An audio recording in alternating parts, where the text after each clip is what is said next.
We're sitting here live at Crane TV with my boy Sharpie P. You know how we doing it, Big Crane crushing. You know what I'm saying? We got a lot of people out there want to know what's going on with the Crane. So, you know, we got a lot of things to discuss tonight about the Crane. We're gonna let my boy Sharp start off the show and let you know, first of all, let the people know what's going on with the Crane and what the Crane stands for. Well, Crane Crushers, you know, I'm gonna be real, man, where it even started, you know, I was just in my boy's studio one day, actually, you know what I'm saying, Big City Records, Cue Ball, Eastside Las Vegas. I was just up in here one day, you know, and everybody was individual artists at the time, you know, doing their thing. US Skane, you know, he was already pushing his thing. He was already going, he was already buzzing, you know what I'm saying, on his end, you know, him, 40, you know, and everybody else like that. And I started coming through one summer, because I met him on the plane one time, you know, not even knowing. I'm on the way to Chicago, he on the way to Chicago, we on the same flight. I'm not knowing that, you know what I'm saying, you can't even have cash on the plane at the time, because I guess some shit was going on. So, you know, I'm hungry as hell. I done smoked a blunt. You know, I'm hungry as hell, man. You know, I want to grab me a little bit of snacks and knickknacks or whatnot, you know, and the lady came, you know, and I'm already done got, you know, I'm high, you know, you done planned your shit out already, but you want to get off the menu, you know what I'm saying? So I planned everything I want to get out, and she come and I order all my shit. She tell me, oh, you know, we don't accept cash. I'm like, fuck.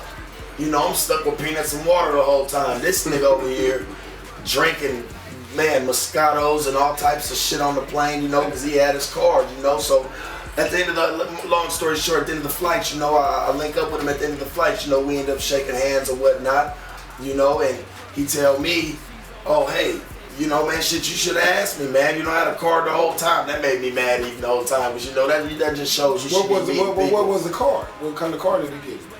What kind of card? No, he had his own business card, you know, because he was on the way to a show. Oh, okay. He was on his way out to a show, you know, and of course, you know, they pay people that want you to come out to shows, you know, they pay for all that type of stuff, you know, room and board and all types of stuff like that. So, you know, they had his flight and everything taken care of. I'm on the way out to a players ball.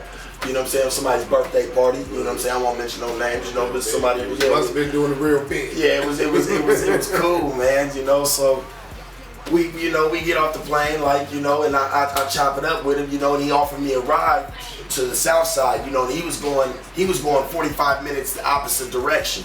You know what I'm saying? So when I was like, no, man, it's cool, you know, because I don't want to take nobody out their way. You know, I can handle my own, man. You know, but I got his line. Never linked up with him. I never called him. You know, people do that all the time, you know, but it was a real meet and greet. I can't say it was one of them calls, you know, if I didn't see him again, I wouldn't remember him, you know. So I went my separate way. 2 months later,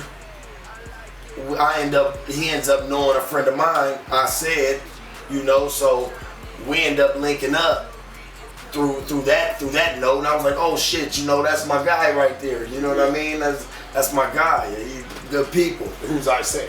I said, you know, that's one of my people, you know, me and him, we put the Crane with, it wasn't really the Crane just yet, you know, me and him, we were putting music together, you know, trying to get a feel for it, you know what I'm saying, trying to figure out where we wanted to go, you know. As of Skane, he was already kind of in the niche of already knowing what needs to be done, you know. So, hold on a second, man, can I pop this, man, get something going? By all means, look, Crane doing it live, hold on, you know what I mean?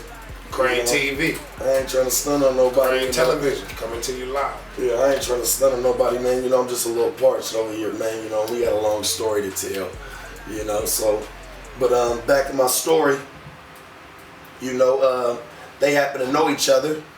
So, you know, I was like, okay, shit, man. Me and him met on the plane. You know, we wasn't, it didn't make us link up automatically, but you know, he had a studio already, which was Big City Records. Yeah. You know what I'm saying? You got over there on your shirt over there, I see.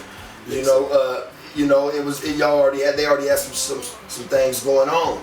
You know, we were just paying for studio time and buying beats at the time. You know what I'm saying? When I figured it out. For you out there that don't know, it's called paying dues. You gotta pay your dues.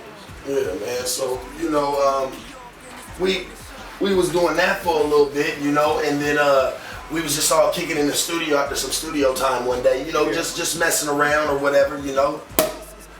just hanging out, you know, just doing the damn thing. And we came up with a song. We had a homegirl of ours named Tiffany in the studio one day. You know what I'm saying? She was hanging out with us, just chilling, just putting things. You know, she likes to put hooks together and shit. You know, she the homegirl. You know what I'm saying? I consider her Crane. I consider her family. You know, but we came up with a song because, you know, everybody got friends that, you know, don't like to pay for nothing sometimes. We're not talking about none of my friends, you know what I'm saying? But like we just came up with a song. Y'all know who y'all are. You know what I'm saying? They're hating and doing that bullshit. We had just came up with a song called You Ain't Paid for Nothing. Okay. And everybody kind of like just put a feel to it, you know what I'm saying? The song just kind of came together, just kind of came about. Was that the beginning of something? Or did you have some stuff already before that? I mean, we had a couple things before that, but to me, that was just trying to feel it. That was just a feel out. Yeah, that wasn't something that put you from here to here. Yeah, you know what I'm saying? Something that I felt like I could start to believe in. Yeah. You know what I'm saying? It was something I felt like I could start to believe in because I'll tell you the truth, like in the beginning, I was just trying to find myself, man. I was trying to figure out, you know what I'm saying, where do I want to go? I was trying to find my voice and coming to the big city records, you know, and just interacting with different people kind of helped me find my voice, you know, because they were hearing me, they was listening to me, they was like, you know what, you might want to take this kind of approach. Nobody forced it on me, but they was like, you might want to take this kind of approach with your voice. You know what I'm saying? So who were some of the people that like told you to help you to like really take your music seriously?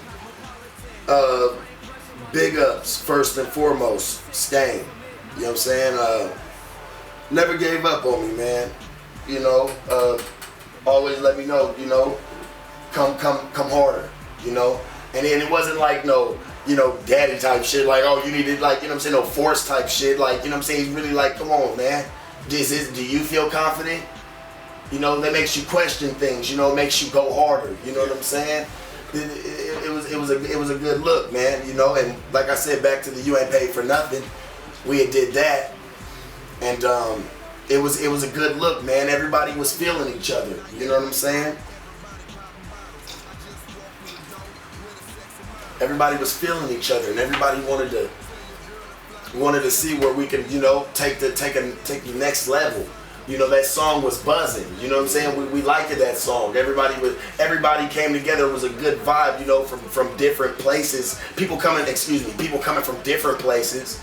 You know, trying to, you know, everybody's done it on their own niche before, man. You know, and obviously they felt like it hasn't worked. So we just tried to come together and see what we can do. I did a song. I was saying, well, I'm crane crushing and I'm brain busting, and everybody found it kind of funny, but they liked it. You know what I'm saying? They were like, I'm brain crushing and I'm brain busting. And when I said that in a song, what song was that on? Was it on a different album? It was actually, yeah, it was actually on some stuff that we were gonna drop originally. It was called Crane Crushers. The song was actually called Crane Crushers. Okay.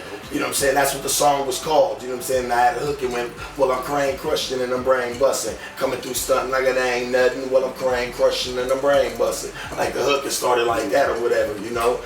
And then it just kind of caught buzz. Like throughout my homies. I ain't gonna say like throughout the streets or nothing, but it kind of like my homies that I was already chilling with in the studio kind of was like, all right, that's cool. They was feeling it, you know what I'm saying? And gotta get a feel, folks. Get a feel for you before you can get out there. Make sure everybody feeling you. If they ain't feeling you, don't be doing that. Don't be doing something for nothing. Make sure they feeling you. Crap.